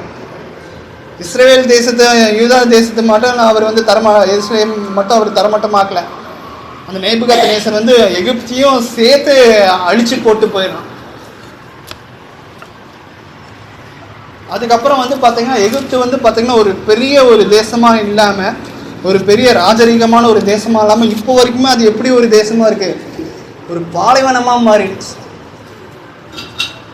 மனுஷங்க குடியிருக்கிற இடம் இல்லாமல் இப்போ வரைக்குமே எகிப்து தேசம் அப்படி தானே இருக்குது. முன்னாடி வந்து பார்த்திங்கன்னா நைல் நதி அந்த மாதிரி நிறைய நதிகள் இருந்தது. ரொம்ப சந்தோஷமாக இருந்தாங்க. இந்த பார்வன்லாம் யாத்திராகமத்திலலாம் நம்ம வாசிக்கும் பொழுது சிலிப்பாக இருந்தாங்க. ஆனால் இவன் எப்போ இந்த மாதிரி தன்னை வந்து பெருமையாக நினச்சானோ, கர்த்தர் வந்து நேபுகாத்நேசரை வச்சு, அந்த பாபிலோன் ராஜாவை வச்சு பார்வோனையும் சரி எகிப்து தேசத்தையும் அழிச்சார். இப்போ வரைக்குமே எகிப்து தேசம் எப்படி இருக்கு?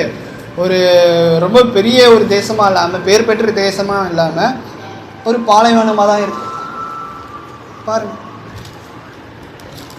அடுத்ததாக கூட நம்ம வந்து வாசிக்கலாம். இந்த மாதிரியான மேன்மையிலிருந்து நான் எப்படி மீண்டு வருவது, என்னுடைய இருதயத்தை நாம் வந்து எப்படி நாம் வச்சுக்கிறது அப்படிங்கிறத குறித்து நம்ம வந்து வாசி முடிக்கலாம். நீதிமொழிகள் 3ஆம் அதிகாரம் வசனம் 5-6. நீதிமொழிகள், உன் சுய புத்தியின் மேல் சாயாமல் உன் முழு இருதயத்தோடும் கர்த்தரின் நம்பிக்கையாக இருந்து உன் வழிகளெல்லாம் அவரை நினைத்துக்கொள், அப்பொழுது அவன் பாதையை திரைப்படுத்துவார்.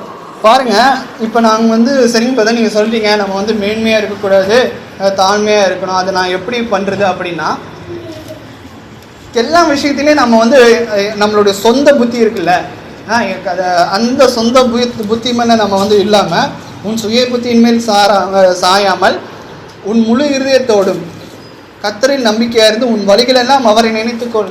பாரு, நான் வந்து என் சுய புத்தியின் மேல் நான் சாய மாட்டேன், என் சொந்த விஷயத்தை நான் வந்து விரும்ப மாட்டேன், அது செய்ய மாட்டேன். கர்த்தருக்கு என்ன பிரியமாக இருக்கும், கர்த்தர் இடத்துல நான் ஜெபிப்பேன், அவருக்கு என்ன அவர் என்னை வந்து என்ன பண்ண சொல்கிறாரோ அதை நான் பண்ணிட்டு போயிடுறேன். அதுதான், அப்படி தான் நம்ம இருக்கணும். உன் சுய புத்தியின் மேல் சாயாமல் உன் முழு இருதயத்தோடும் கர்த்தரின் நம்பிக்கையாக இருந்து உன் வழிகளெல்லாம் அவரை நினைத்துக்கொள், அப்பொழுது அவர் உன் பாதைகளை செவைப்படுத்துவார். நடக்கிறது நடக்கட்டும், நான் கர்த்தரிடத்துல ஜெபம் பண்ணிட்டேன், அவருக்கு என்ன சித்தமாக இருக்கோ அது நடக்கட்டும், என்னுடைய சித்தம் வந்து எனக்கு தேவை கிடையாது. நம்ம கூட போன வாரம் வாசிச்ச இயேசு கிறிஸ்து வந்து பார்த்திங்கன்னா அவருடைய சித்தத்தின் பிரகாரம் அவர் செய்யலை, பிதாவாகிய சித்தத்தின் பிரகாரம் தான் அவர் வந்து செய்ய வந்தார். ஸோ நாமளும் வந்து பார்த்திங்கன்னா யாருடைய சித்தத்துக்கு நம்ம விட்டுடணும், பிதாவாகிய தேவனுடைய சித்தத்துக்கு நம்ம விட்டுடணும். நம்மளுடைய மனசு என்ன தெரியுமா, ஒரு குரங்கு மாதிரி ஒரே விஷயத்தில் நிலைச்சிருக்காது, மாறிக்கிட்டே போயிட்டு இருக்கும். இருமனம் உள்ளவன் தன் வழிகளை நிலையற்றவனாக இருக்கிறான். நம்ம நினைக்கிறது நாம ஒன்று நினைப்போம், ஆனால் நடக்கிறது வேற மாதிரி இருக்கும். அதனால நம்ம வந்து பார்த்திங்கன்னா நம்ம சுய புத்தியின்மே சாயவே தேவையில்லை, நம்மளுடைய சொந்த புத்தியில் நம்ம சாயவே தேவையில்லை. கர்த்தருடைய விருப்பத்திற்கு நம்ம ஒப்பு கொடுக்க வேண்டியது அவசியமாக இருக்கும். ஸோ அப்படி இருக்கும்பொழுது நம்ம எதை குறித்து நம்ம மேன்மை பாராட்ட தேவையில்லை. கர்த்தருக்கு விருப்பம் இருந்தால் அது நடக்கட்டும். எல்லா நேரமும் அப்படி தான் நடக்கணும், எல்லா நேரமும் அப்படி தான் நினைக்கணும். அடுத்ததாக கூட நம்ம வந்து வாசிக்கலாம். இது ரொம்ப முக்கியமான வாசனம். 1 கொரிந்தியர் 10ஆம் அதிகாரம் தாழ்மையை எப்படி வந்து கடைபிடிக்கிறது அப்படிங்கிற விஷயத்தை குறித்து வாசிச்சுட்டு இருக்கோம். இப்போது 1 கொரிந்தியர் 10ஆம் அதிகாரம் வசனம் 31. 1 கொரிந்தியர், ஆகையால் நீங்கள் கீழ்த்தாலும் எது செய்தாலும் எல்லாவற்றையும் தேவனுடைய மகிமைக்கு செய்யுங்கள். ஸோ நாம் வந்து பார்த்திங்கன்னா எந்த செஞ்சாலும் தேவனுடைய மகிமைக்கென்று நாம் வந்து செய்ய வேண்டியது அவசியமாக இருக்குது. நீங்கள் எதை நீங்கள் புசித்தாலும் குடித்தாலும் எதை செய்தாலும் எல்லாவற்றையும் தேவனுடைய மகிமைக்கென்று செய்யுங்கள். பாருங்க, நான் மற்றவங்களுக்கு நன்மை செய்கிறேன், நான் அது என்னுடைய புகழ்ச்சிக்காக என்னுடைய பெருமைக்காக நான் செய்யாமல் அதன் மூலயமா தேவனை நான் மகிமைப்படுத்துகிறேன் அப்படின்னு நீங்கள் நினச்சி பாருங்க, கர்த்தர் உங்களை ஆசீர்வதிப்பார். உங்களுக்கு ஒரு புகழ்ச்சி வருது, நீங்கள் ஒரு விஷயத்தை கர்த்தருடைய நாமத்தினால அச்சீவ் பண்ணுறீங்க, ஒரு அவார்டு வாங்குறீங்க, ஒரு நல்ல பேர் ஒரு இடத்துல வாங்குறீங்க, அந்த இடத்துல நீங்கள் போய்ட்டு கர்த்தரை முன்னிலைப்படுத்துங்க. இது என்னால் உண்டானதல்ல, பிதாவாகிய தேவனால் உண்டானதுன்னு நீங்கள் சொல்லி பாருங்க. கர்த்தராகிய இயேசு கிறிஸ்துவினுடைய கிருபையினால இது நடந்த ஒரு விஷயம், அவருடைய இரக்கங்களால் நடந்த ஒரு விஷயம் நீங்கள் சொல்லி பாருங்க. அதுதான் தாழ்மை. அதான் இங்கே சொல்கிறார், நீங்கள் புசித்தாலும் குடித்தாலும் மற்ற எந்த விஷயம் செஞ்சாலும் எதை செய்தாலும் எல்லாவற்றையும் தேவனுடைய மகிமைக்கென்று செய்யுங்கள். மற்றவங்களுக்கு தான தர்மம் பண்ணுற விஷயமா இருந்தாலும் சரி, உங்களுடைய வேலை காரியங்களாக இருந்தாலும் சரி, புசிக்கும் போதும் சரி கர்த்தருடைய மகிமைக்கென்று பண்ணுங்க. எல்லாமே ஜெபம் பண்ணிட்டு சாப்பிடுங்க. தண்ணி குடிக்கும்போது கூட, டீ குடிக்கும்போது கூட, காஃபி குடிக்கும்போது கூட கர்த்தரை மகிமைப்படுத்துங்க. பிதாவே ரொம்ப ரொம்ப நன்றி பிதா, நீர் எனக்கு கொடுத்த இந்த உணவிற்காக, இந்த டீக்காக, இந்த தண்ணிக்காக நன்றி பிதா. நீர் எனக்கு கொடுத்த இந்த புகழ்ச்சிக்காக, மனிதர்கள் இடத்துலேருந்து கிடைக்கிற புகழ்ச்சி எல்லாமே எனக்கு சேர வேண்டியது இல்லை பிதாவே, எல்லாம் உமக்கு நான் சமர்ப்பிக்கிறேன். ஏன்னா இப்படிப்பட்ட ஒரு பெருமையும் புகழும் என்ன சேர வேண்டியது இல்லை பிதாவே. நான் ஒரு எம்மாத்திரம், என் குடும்பம் எம்மாத்திரம், என் பிள்ளைகள் எம்மாத்திரம். இந்த இந்த புகழ்ச்சி, இந்த பெருமை எல்லாமே நான் உமைக்கே செலுத்துகிறேன் பிதாவே, எனக்கு எதுவுமே வேண்டாம் பிதாவே. சொல்லி பாருங்க, கர்த்தர் உங்களை அபரிவிதமாக ஆசீர்வதிப்பார். இப்படி தான் நம்ம தாழ்மையை கடைப்பிடிக்கணும். மார்க் 10:45. அடுத்தது தாழ்மை எப்படி கடைப்பிடிக்கணும் அப்படிங்கிறத நம்ம வாசிக்கலாம். மார்க் 10:45. அப்படியே மனுஷகுமாரன் ஊழியம் கொள்ளும்படி வராமல் ஊழியம் செய்யவும் அநேகரை மீட்கும் பொருளாக தம்முடைய ஜீவனை கொடுக்கவும் வந்தார் என்ற. பாருங்க, இயேசு கிறிஸ்து பார்த்தீங்கன்னா தேவனுடைய குமாரன் அப்படிங்கிற ஒரு பட்டம் இருக்கு. ஆனால் அது ஒரு பெரிய கொள்ளையாடின பொருளாக அவர் எடுத்துக்காம அதை நான் தான் பார்த்தீங்கன்னா உங்களை உண்டாக்கின பிதாவாகிய தேவனுடைய ஒரே பேரான குமாரன், நீங்கள் எனக்கு கீழ்ப்படியணும் அப்படிங்கிற ஒரு பெரிய ஒரு ஆணவத்தோடு அகம்பவத்தோடு இல்லாமல் அடிமையின் ரூபம் எடுத்தார் இயேசு கிறிஸ்து. மோசேயும் பார்த்தீங்கன்னா அவன் ஒரு பார்வோனுடைய ஒரு ராஜரீக குடும்பத்தில் அவன் வளர்ந்தாலும் அதை அவன் பார்த்தீங்கன்னா ஒரு கொள்ளையாடின பொருளாக எண்ணாமல் தன்னுடைய இஸ்ரவேல், தன்னுடைய சொந்த மக்களுக்காக அந்த பார்வோன் குடும்பத்திலேருந்து, அந்த ராஜரீக குடும்பத்திலேருந்து வெளியே அடிமை, அவனும் பார்த்தீங்கன்னா அடிமையோடு அடிமையாக கலந்து அவர்களுக்காக போராடி எகிப்திலேருந்து அவங்க அடிமைத்தனத்திலேருந்து மீட்கிறதுக்கு உதவி பண்ணான். அவன் நினச்சிருந்தா கடைசி வரைக்கும் பார்வோன் அந்த ராஜரீக குடும்பத்திலேயே அவன் இருந்திருக்க முடியும். பாருங்க, நம்ம கஷ்டமான பாதையை தேர்ந்தெடுக்கும் பொழுது தான் கர்த்தர் நமக்கு ஆசீர்வாதத்தை தரார். ஈஸியான பாதை, ரொம்ப சுலபமான பாதை, அந்த கம்ஃபர்ட் ஜோன்லேயே நம்ம இங்கிலீஷில் கம்ஃபர்ட் ஜோன்னு சொல்லுவாங்க, அந்த கம்ஃபர்ட் ஜோன்லேயே நமக்கு இருந்துட்டோம் அப்படின்னா வாழ்க்கையில் முன்னேறவே முடியாது. நீங்கள் ஒரு வேலை செய்கிறீங்க, செஞ்ச வேலையை திரும்ப திரும்ப பண்ணிக்கிட்டு இருக்கீங்க. எனக்கு இந்த வேலையில் பார்த்தீங்கன்னா ரொம்ப சுலபமாகிடுச்சு, நான் ரொம்ப கம்ஃபர்ட்டாக இருக்கேன், எனக்கு இந்த வேலையை விட்டு நான் போக விரும்பலை. அது மட்டும் இல்லாமல் இந்த வேலையில் பார்த்தீங்கன்னா புதுசாக நான் எந்த விஷயத்தையும் அச்சீவ் பண்ண எனக்கு விருப்பம் இல்லை, நான் பண்ண விஷயத்தையும் தொடர்ந்து பண்ணுறேன். ஆனால் அதே வேலையை ஒரு இன்னோவேஷனாக நீங்கள் பண்ணுங்கள். நிறைய உங்களுடைய திறமையை புகுத்தி கஷ்டமான விஷயத்தை எப்படி ஈஸியாக பண்ணுறது, 1 மணி நேரம் செய்ய வேண்டிய விஷயத்தை 5 மணி நேரம் எப்படி செய்கிறது, தொடர்ந்து ஒரே விஷயத்தையும் நம்ம பண்ணிகிட்டு இருக்கோம், அது எப்படி ஆட்டோமேட் பண்ணுறது, அது எப்படி தன்னிச்சையாக பண்ண வைக்கிறது அப்படின்னு நீங்கள் யோசிச்சு பாருங்கள். எப்படி நம்ம சுலபமாக பண்ணுறது, கஷ்டப்பட்டு செய்கிற ஒரு விஷயத்தை எப்படி சுலபமாக பண்ணுறது அப்படி நீங்கள் யோசிச்சு பாருங்கள். அப்படி தான் நம்ம பண்ணணும் எல்லா காரியம். அந்த ஒரு இங்கிலீஷில் சொல்லுவாங்க, அந்த கம்ஃபர்ட் ஜோனை விட்டு நம்ம வெளியே வரும்போது தான் நம்ம நிறைய காரியங்களை கற்றுப்போம், புது காரியங்களை கற்றுப்போம். இல்லை நீங்கள் புது காரியங்களை நான் கற்றுக்க மாட்டேன், நான் அரைச்ச மாவையே அரைக்கிறேன், நான் செஞ்ச வேலையை திரும்ப செய்கிறேன் அப்படின்னா நீங்கள் கடைசி வரைக்கும் வாழ்க்கையில் முன்னேறவே மாட்டீங்க. அதே நிலைமையில தான் இருப்பாங்க. ஆனால் உங்களை சுற்றி இருக்கிறவங்க நிறைய புது விஷயங்களை கற்றுக்கிட்டு அதிகாரிகளிடத்துல நிறைய நல்ல பேரை எடுத்துப்பாங்க. ஸோ நாமளும் பார்த்தீங்கன்னா ரொம்ப சோர்ந்து போகாமல் சுறுசுறுப்பாக இருங்க. ஆவியிலையும் சரி, உடல் ரீதியாகவும் சரி சுறுசுறுப்பாக இருங்க. இப்போ இங்கே சொல்கிறாரு, மார்க் 10:45, மனுஷகுமாரன் ஊழியம் கொள்ளும்படி வராமல் ஊழியம் செய்யவும் அநேகரை மீட்கும் பொருளாக தம்முடைய ஜீவனை கொடுக்கவும் வந்தார். பாருங்க, இயேசு கிறிஸ்துவும் பார்த்தீங்கன்னா பிதாவாகிய தேவனிடத்தில் இருக்கிற அந்த கம்ஃபர்ட் ஜோனை விட்டுட்டு, மோசேயும் பார்த்தீங்கன்னா பார்வோனுடைய அந்த ராஜகுரிய குடும்பத்தில் இருக்கிற அந்த கம்ஃபர்ட் ஜோனை விட்டுட்டு ஒரு சாதாரணமான ஒரு மனுஷன், அடித்தட்டு மக்கள் எப்படி கஷ்டப்படுவாங்களோ அந்த கஷ்டப்பட்டு தேவனுக்கு பிரியமாக நடந்து கொண்டான். நாமளும் அப்படி தான் ஹம்பிளாக இருக்கணும். எந்த நிலைமைக்கு போனாலும் சரி, நாம் எப்படி இருந்தோம் அடிமட்டத்தில் இருந்தோம். ஒரு சில பேர் நேற்று முளைச்ச காலாம் அப்படின்லாம் கூட சொல்லுவாங்க. பாருங்க, நம்ம இந்த நிலைமையில இருந்து கிளம்பி இருக்கோம் அப்படிங்கிறத நம்ம வந்து மறக்கக்கூடாது. கர்த்தர் வந்து என்னை இந்த அளவுக்கு உயர்த்தி இருக்கிறாருன்னா நான் எப்படி இருந்த கர்த்தருக்கு நம்ம கடைசி வரைக்கும் நன்றி செலுத்தணும். அடுத்ததாக கூட நம்ம வந்து வாசிக்கலாம். நீதிமொழிகள் 15ஆம் அதிகாரம் வசனம் 32. நீதிமொழிகள் 15ஆம் அதிகாரம் வசனம் 32.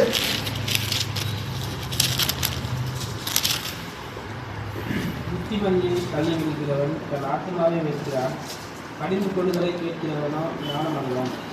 நல்லா கேட்டுக்கோங்க. யார் யார் மனசுலலாம் இந்த மதியினம் பெருமை ஒட்டிக்கிட்டு இருக்கோ, மற்றவங்க சொல்கிற அந்த புத்திமதியை ஏற்றுக்கொள்ளவே மாட்டாங்க.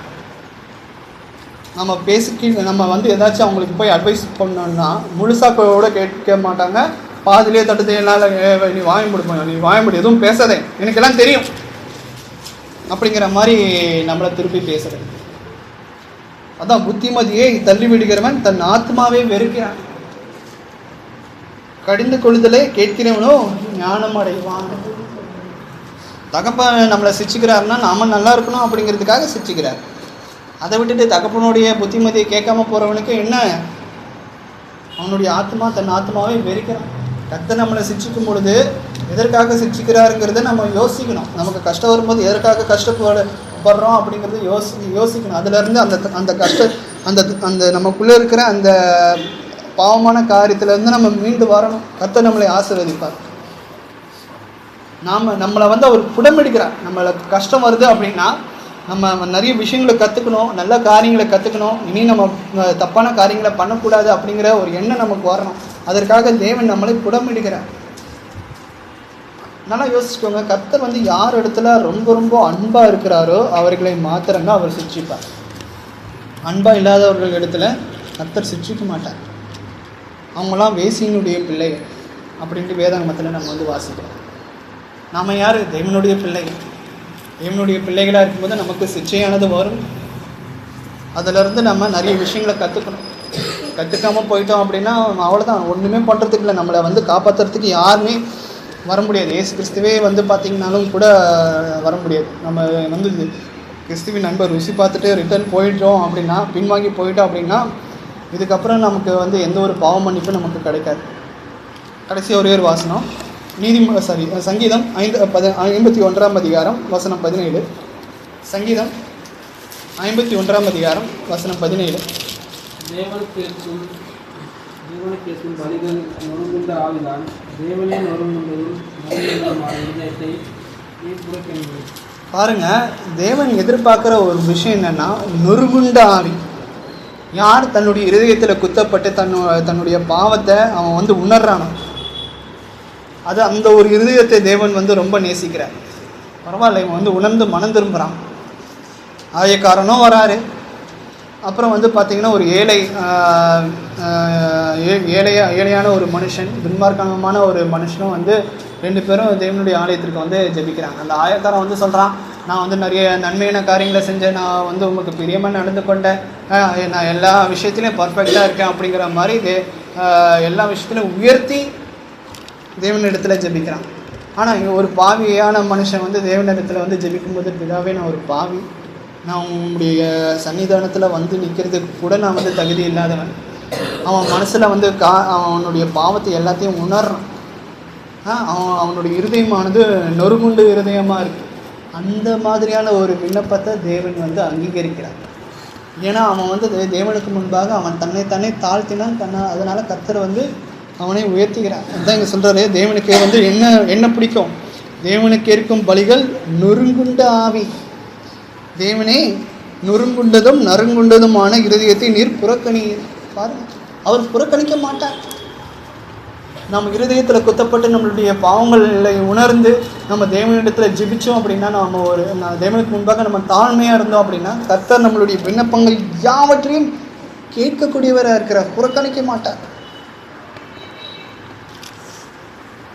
ஸோ இன்றைக்கி நம்ம நிறைய விஷயங்களை நம்ம கற்றுக்கொண்டோம்.